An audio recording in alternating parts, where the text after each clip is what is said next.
Hai semuanya, Assalamualaikum warahmatullahi wabarakatuh. Ketemu lagi sama aku Hanifah. Apa kabar guys? Semoga kalian selalu sehat, baik-baik aja kayak biasa. Semangat terus puasanya, dikit lagi udah mau lebaran. Minal aizin wal faizin ya berarti ya. Oke teman-teman, untuk kalian yang baru pertama kali nonton video aku juga selamat datang. Aku upload video baru setiap hari Selasa, Kamis, dan Sabtu jam 8 malam. Jadi stay tune, jangan lupa nonton guys.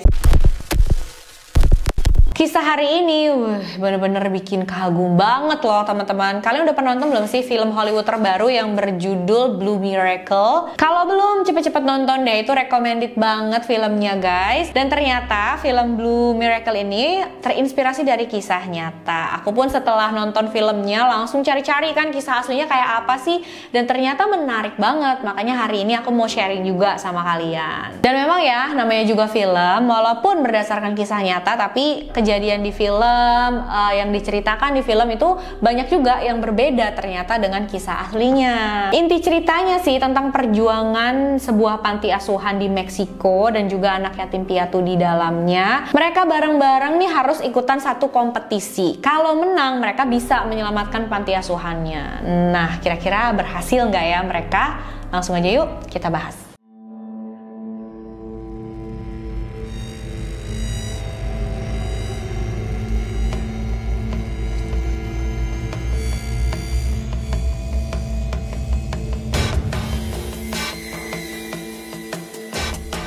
Kisahnya terjadi di Meksiko, tepatnya di sebuah kota yang bernama Cabo San Lucas. Cabo ini adalah kota yang dekat sama laut dan memang beneran indah banget guys. Gak heran ya kalau Cabo ini menjadi kota tujuan favorit para wisatawan di Meksiko. Selebriti papan atas juga banyak yang suka berkunjung ke sana guys. Tapi dibalik semua keindahannya itu, ternyata ada satu kisah yang bisa dibilang sedih dan juga menginspirasi guys. Di sana ada sebuah panti asuhan yang bernama Casa Hogar. Casa Hogar ini adalah panti asuhan swasta, jadi memang milik pribadi, nggak didanai oleh pemerintah. Dan panti asuhan ini berdiri di tahun 2008. Pemilik sekaligus pengelolanya adalah pasangan suami istri yang bernama Omar Vanegas dan Rebecca Rangel. Jadi ini adalah panti asuhan khusus laki-laki yang boleh tinggal di sana cuma anak laki-laki aja. Sebagian dari mereka adalah yatim piatu, tapi sebagian masih punya orang tua. Cuma orang tuanya itu lagi nggak bisa mengurus mereka, ada yang masuk penjara, ada yang masuk rehabilitasi. Jadi memang dari daerah-daerah yang lumayan keras lah ya bisa dibilang teman-teman. Makanya anak-anak di sana tuh ada yang memang disiapkan untuk bisa diadopsi, ada juga sebagian yang menunggu sampai mereka bisa ketemu lagi dengan orang tuanya. Jadi cuma kayak sementara aja di panti asuhan Casa Hogar itu. Pada saat itu Casa Hogar cuma bisa menampung 40 orang anak aja teman-teman. Jadi memang nggak begitu banyak. Walaupun begitu ya 40 orang anak ini kebantu banget karena kalau mereka nggak tinggal di Casa Hogar ya mereka harus tinggal di jalanan yang pastinya keras dan berbahaya banget untuk mereka. Sedangkan di Casa Hogar ini mereka bisa punya tempat tinggal dengan lingkungan yang baik, mereka merasa aman, nyaman di sana, memang dirawat dengan baik banget ya, entah fisiknya, emosionalnya. Karena Casa Hogar nggak hanya menyediakan tempat tinggal dan makanan untuk anak-anak tersebut, tapi juga dikasih pendidikan, jadi diajarin lah. Kalau di film Blue Miracle-nya, Omar Vanegas tuh dipanggil sama anak-anak tersebut sebagai Papa Omar. Jadi di cerita ini aku juga bakal panggil Omar Vanegas sebagai Papa Omar ya guys. Jadi ternyata Papa Omar ini dulunya adalah seorang anak jalanan juga. Gak ada informasi lengkapnya sih ya teman-teman, orang tuanya tuh kemana, apakah meninggal, apakah masuk penjara atau gimana. Cuma ya dia harus tinggal di jalanan sendirian dan dia tahu gimana keras dan berbahayanya di jalanan itu. Pas sudah remaja pun pas dewasa dia sempat melakukan beberapa pekerjaan yang gak baik katanya, tapi sampai akhirnya dia tuh sadar dia mau memperbaiki hidupnya, memperbaiki dirinya, dan dia mulai tergugah nih hatinya nih guys, membuat panti asuhan yang dia dan istrinya danai sendiri gitu. Dan dia juga pastinya punya lah beberapa sponsor, cuma ya sponsor kecil aja untuk membantu membiayai anak-anak ini. Dia pengen membuat satu tempat tinggal yang aman untuk anak-anak jalanan di sana, jadi nggak harus melewati kerasnya kehidupan di jalanan seperti yang dia alami dulu. Sayangnya pada tahun 2014 terjadi hujan lebat besar sekaligus badai teman-teman, dan badai ini lumayan besar sampai menghancurkan banyak sekali properti yang ada di kota Cabo. Listrik juga terputus, banyak tempat di sana yang rusak termasuk panti asuhan Casa Hogar. Mereka kehabisan makanan, kehabisan uang, tempat tinggalnya rusak. Sebenarnya masih bisa ditempatin, cuma kayak udah banyak yang bocor, pintu juga udah banyak yang rusak, atapnya ada yang kebuka, segala macam ya. Pokoknya udah nggak enak banget deh untuk ngejalanin kegiatan seperti sebelumnya di sana. Mereka nggak bisa beraktivitas, nggak bisa belajar di sana, tidur pun harus kayak bocor-bocoran kalau hujan. Kan ribet banget ya, nggak nyaman banget. Papa Omar dan Rebecca itu pengen banget ngebetulin panti asuhan Casa Hogar, cuma karena memang mereka itu membiayai sendiri, nggak dibantu oleh pemerintah, jadi saat itu uang mereka nggak cukup teman-teman. Mereka bingung sih sebenarnya harus gimana ya. Kalau misalkan nggak dibenerin, pasti bangunan itu semakin lama akan semakin hancur, dan akhirnya anak-anak tersebut udah nggak punya tempat tinggal lagi deh. Saat itu bahkan Papa Omar udah nggak punya uang yang cukup lagi untuk beli makanan, jadi mereka makan persediaan yang ada aja, setiap hari itu terus yang dimakan. Kalau persediaannya udah habis gimana coba? Tapi Papa Omar nggak mau menyerah, dia nggak mau sampai anak-anak itu harus tinggal di jalanan lagi. Papa Omar bilang dia percaya Tuhan pasti akan kasih jalan, dan Papa Omar ini memang orang yang sangat taat beribadah ya teman-teman. Dia orang yang religius, dia percaya dengan keajaiban yang bisa diberikan oleh Tuhan. Dan bener aja teman-teman, 5 minggu setelah badai itu terjadi, ada satu berita bagus untuk mereka. Jadi ternyata di Cabo San Lucas saat itu diadakan turnamen memancing terbesar dan terkaya di dunia yang bernama Bisbee's Black and Blue Tournament. Direktur utamanya bernama Wayne Bisbee. Turnamen memancing ini sudah dimulai pada tahun 1981. Awalnya cuma ada 6 tim aja yang ikutan turnamen, tapi saat itu di tahun 2014 itu udah ada lebih dari 100 tim yang ikutan berkompetisi guys. Namanya turnamen besar ya teman-teman, hadiahnya juga pasti nggak kecil, besar banget. Pemenangnya itu bisa mendapatkan uang sampai jutaan dolar. Gila ya. Turnamennya dilakukan selama 3 hari. Hari pertama dari pagi sampai sore mereka memancing siapa nih yang dapat ikan terbesar gitu kan, ditimbang. Hari kedua, hari ketiga juga sama seperti itu. Dan pemenangnya adalah tim yang berhasil mendapatkan ikan marlin terbesar dengan waktu tercepat. Kalau kalian suka mancing pasti tahu ikan marlin tuh kayak apa. Untuk kalian yang belum tahu, ikan marlin itu adalah yang kayak di gambar ini teman-teman, yang moncongnya panjang dan tajam tuh. Kayaknya impian semua pemancing banget deh bisa dapetin ikan marlin yang besar gini. Nggak usah yang besar-besar ya, yang nggak begitu besar aja kayak udah seneng banget. Jadi ini memang impian setiap pemancing mania ya guys. Dan lagi-lagi namanya turnamen bergengsi, pasti uang pendaftarannya pun nggak murah. Biasanya para peserta yang mau daftar itu harus bayar uang pendaftaran sebesar 5.000 dolar atau rupiahnya itu sekitar 70 juta rupiah. Wih, besar sekali karena memang hadiah juga besar sih. Cuma di tahun 2014 itu mereka membuat Cabo Relief Fund. Jadi untuk nelayan lokal dan orang-orang lokal itu bisa ikutan turnamen bergengsi tersebut dan gak usah harus bayar uang pendaftaran. Jadi gratis guys. Ternyata karena ada badai yang terjadi dan merusak banyak rumah-rumah orang lokal yang ada di sana, ada beberapa orang yang menyumbangkan uangnya untuk ngebayarin para nelayan lokal yang mau ikutan kompetisi tersebut gitu. Tapi gratisnya khusus untuk nelayan lokal aja ya. Kalau misalkan bukan nelayan lokal mau ikutan kompetisi harus tetap bayar 5.000 dolar itu. Dengar biaya pendaftarannya gratis, pastinya Papa Omar dan anak-anak panti asuhan Casa Hogar mereka langsung seneng banget nih, ngerasa ada kesempatan untuk memperbaiki panti asuhan ya teman-teman, karena kan kalau sampai dapat uangnya bisa dipakai untuk ngebenerin panti asuhan dan mereka nggak harus tinggal di jalanan gitu, bisa untuk biaya makan juga. Wah, mereka bener-bener semangat banget nih guys. Mereka ambil kesempatan itu dan mereka ikutan ke kompetisi Bisbee's Black and Blue tersebut. Walau memang anak-anak tersebut nggak ada satupun yang punya pengalaman memancing kecuali Papa Omar. Kalau Papa Omar tuh sering dia mancing, cuma bukan untuk lomba teman-teman, apalagi memancing marlin di laut. Ada sekitar 127 tim yang ikutan kompetisi ini teman-teman.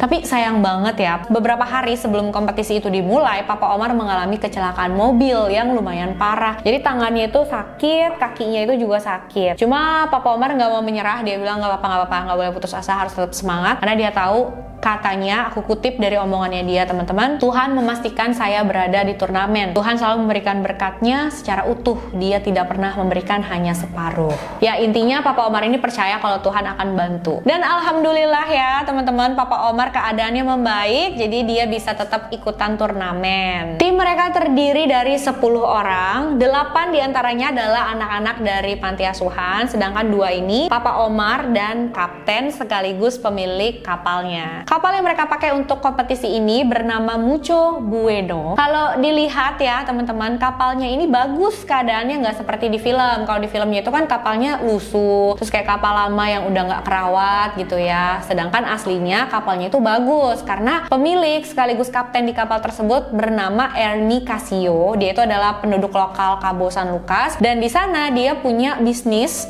sewa alat-alat pemancingan, kapal untuk mancing, pokoknya segala macam yang berhubungan dengan mancing di laut gitu ya teman-teman. Dan usahanya ini lumayan sukses, jadi memang dia nelayan lokal yang lumayan sukses lah gitu. Sedangkan penampilan kapten di film sama aslinya itu memang mirip, dibikin mirip ya, cuma karakternya aja yang berbeda. Mungkin kalau di film itu dibikin lebih dramatis supaya lebih seru gitu ya guys ya. Dan kalau di film itu kan Kapten Ernie ini pernah melakukan kecurangan di kompetisi, tapi kalau di info dunia nyatanya, info dunia nyata, info aslinya gitu ya teman-teman, aku nggak bisa nemuin Kapten Ernie melakukan kecurangan macam begitu. Jadi kayaknya memang itu untuk di film aja kali ya. Ada juga Kapten Ernie ini di film katanya pernah memenangkan kompetisi Bis Black and Blue Tournament sebanyak 2 kali berturut-turut sebelumnya, tapi di info aslinya aku nggak bisa nemuin juga beliau pernah memenangkan 2 kali berturut-turut begitu.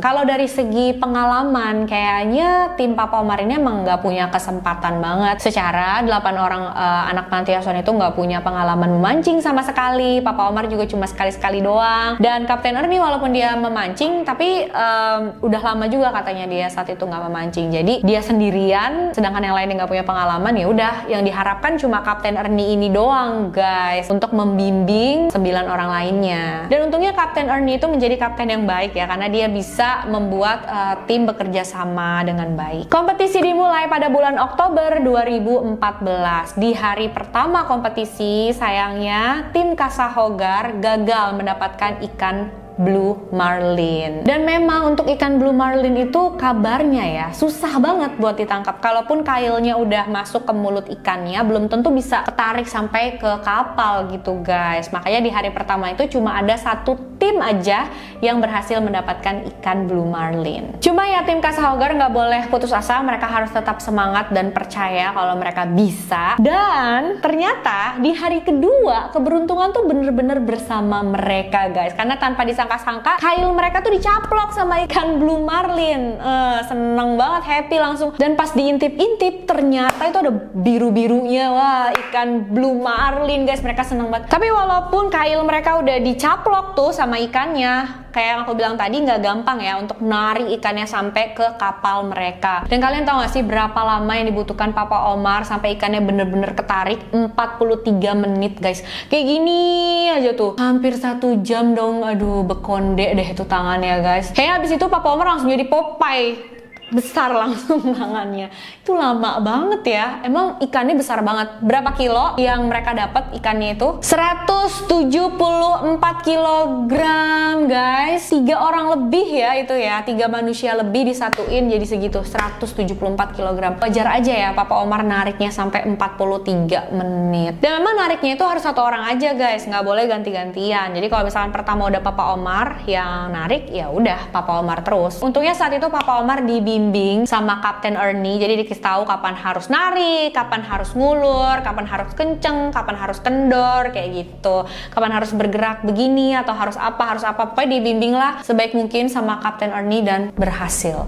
Mereka hari kedua itu dapat ikan Blue Marlin seberat 174 kg. Sejauh itu adalah ikan terberat yang didapat oleh semua tim. Dan menurut aku ini keren banget loh ya untuk tim yang memang belum punya pengalaman sama sekali mancing mancing ikan blue marlin dapat ikan sebesar itu. Nah, lanjut di hari ketiga nih teman-teman. Sayangnya di hari ketiga ini tim Kassahogar nggak berhasil dapat ikan lagi. Dan di hari ketiga ada satu tim lawan yang berhasil mendapatkan ikan blue marlin dengan berat 152 kg. Memang sih masih lebih berat ikan yang didapat tim Kassahogar, tapi tim lawan ini mendapatkan ikan itu dalam waktu 18 menit aja. Sedangkan Kassahogar tadi 43 menit ya teman-teman. Jadi tim lawan itu yang dinyatakan menjadi juara karena lebih cepat, dan mereka lah yang berhasil mendapatkan uang sebesar 1,6 juta dolar. Ya wajar aja sih teman-teman, karena kan tim lawan itu memang terdiri dari para pemancing yang udah berpengalaman, yang sudah profesional. Yang bertugas menarik ikannya pun adalah seorang pemancing profesional yang bernama Luis. Dia sudah mulai ikutan di turnamen tersebut dari tahun 2000. Jadi udah 14 tahun, dan ikan blue marlin yang didapatkan di tahun 2014 itu adalah ikan ke-12 yang udah dia dapat di kompetisi, sama dia ikut kompetisi. Wajar banget kan? Tapi jangan kecil hati, jangan sedih dulu teman-teman, karena tim Kassahogar tetap mendapatkan hadiah karena dia ada di posisi kedua. Dia mendapatkan uang tunai sebesar 258.000 dolar. Dan bonus juga sebanyak 500 dolar dalam kategori ikan terberat. Kassahogar juga menjadi tim Meksiko pertama yang bisa sampai jadi 3 besar gitu di turnamen ini. Bahkan Kapten Ernie Casio mendapatkan penghargaan sebagai Top Captain Award. Wow, luar biasa ya. Semua hadiah yang mereka dapatkan dipakai untuk memperbaiki Kassahogar dan juga untuk membeli persediaan makanan di sana. Semenjak itu Kassahogar menjadi semakin berkembang karena banyak banget orang-orang nih yang dengar ceritanya tentang tim panti asuhan di Meksiko yang berhasil memenangkan turnamen mancing yang luar biasa besar gitu di dunia. Wah, ini menginspirasi mereka, jadi banyak yang pengen ikutan nyumbang untuk panti asuhan Kassahogar, guys. Sekarang Kassahogar nggak cuma buka panti asuhan khusus laki-laki, tapi sudah ada panti asuhan khusus perempuannya juga. Wah, luar biasa ya. Jadi bukan cuma anak laki-laki aja yang tertolong, tapi anak perempuan di sana yang nggak punya tempat tinggal bisa tinggal di Kassahogar. Saat ini Kassahogar sudah menjadi tempat tinggal untuk 300 anak laki-laki dan 300 anak perempuan. Kassahogar juga sekarang udah punya fasilitas yang bagus, guys. Sudah ada lapangan bolanya untuk anak-anak bermain. Mereka punya fasilitas pendidikan yang bagus, ruangan komputer, ruang musik, ruang konseling, dan banyak lagi ruangan-ruangan lain, aspek-aspek lain yang memang dibuat untuk membantu perkembangan anak-anak tersebut. Papa Omar dan Rebecca memang fokus banget untuk ngajarin anak-anak tersebut punya keterampilan supaya kalau mereka udah dewasa mereka bisa mandiri, nggak usah harus tergantung dengan orang lain. Kassahogar juga menciptakan ruang bagi anak-anak tersebut supaya punya lapangan pekerjaan, teman-teman. Jadi kalau misalkan udah 18 tahun ke atas itu kan udah harus keluar dari panti asuhan dan mereka harus cari pekerjaan sendiri. Nah, Kassahogar yaitu Papa Omar dan Rebecca menyediakan juga bengkel. Jadi setelah berkembang ya, mereka menyediakan bengkel, dan di bengkel itu yang bekerja adalah anak-anak panti asuhan yang sudah nggak bisa tinggal di sana. Jadi kerja di bengkel, mereka bisa dapat uang. Wah, luar biasa banget ya. Dan tentunya pada saat kisah Kassahogar dijadikan inspirasi untuk film Blue Miracle, mereka seneng banget. Walaupun memang mereka nggak dapat keuntungan secara finansial, nggak dapat keuntungan uang gitu ya dari pembuatan film Blue Miracle ini, tapi mereka tetap seneng karena kisahnya panti asuhan Kassahogar ini bisa diketahui oleh lebih banyak orang lagi, dan berharap ya semoga aja ada lebih banyak orang lagi yang tergerak hatinya untuk menyumbang ke panti asuhan tersebut. Bahkan Kassahogar tuh udah punya website sendiri, jadi kalau kalian mau lihat boleh langsung aja diketik Kassahogar, nanti keluar kok. Oke guys, itu tadi dia ceritanya. Wah, luar biasa menginspirasi kalau menurut aku, karena dari sini kita tahu Tuhan itu nggak bakal merubah kehidupan hambanya kalau hambanya nggak berusaha. Kalau misalkan saat itu Papa Omar dan anak-anak panti asuhan menyerah aja kayak nggak mungkin lah kita ikutan itu dan nggak mungkin kita bisa dapet, kita menang, mereka nggak akan jadi kayak sekarang ya. Tapi karena mereka berusaha, mereka yakin, mereka belajar dari situ, akhirnya Tuhan juga kasih jalan gitu. Dan ternyata Papa Omar juga pada saat mau melakukan hal yang bener itu untuk panti asuhan banyak banget godaannya, guys. Dia ada lah gitu ya kepikiran, tergoda untuk kembali lagi bekerja hal-hal ilegal yang menghasilkan banyak uang untuk bisa membantu memperbaiki panti asuhan. Tapi untungnya semua niat itu diurungkan sama dia, nggak jadi, karena dia yakin kalau melakukan hal yang benar dia juga akan mendapatkan hal yang baik kayak gitu. gitu. Sumpah luar biasa banget, harus banget dicontoh ya teman-teman. Ingat, godaan setan ada di mana-mana, apalagi bulan puasa gini ya guys. Jangan diikutin teman-teman, jangan diikutin. Harus tetap kuat. Oke, menurut kalian gimana dengan kisah ini teman-teman? Jangan lupa komen ya apa pendapat kalian. Apakah kalian juga udah nonton filmnya? Jangan lupa komen-komen di bawah teman-teman. Makasih udah nonton videonya sampai akhir. Jangan lupa like, subscribe, dan share video ini sebanyak-banyaknya supaya makin banyak yang nonton. Aku juga makin semangat upload videonya. Untuk kalian yang mau request juga boleh, silahkan kirim DM ke Instagram aku Hanifah Story 92. Sampai jumpa di video selanjutnya. Bye!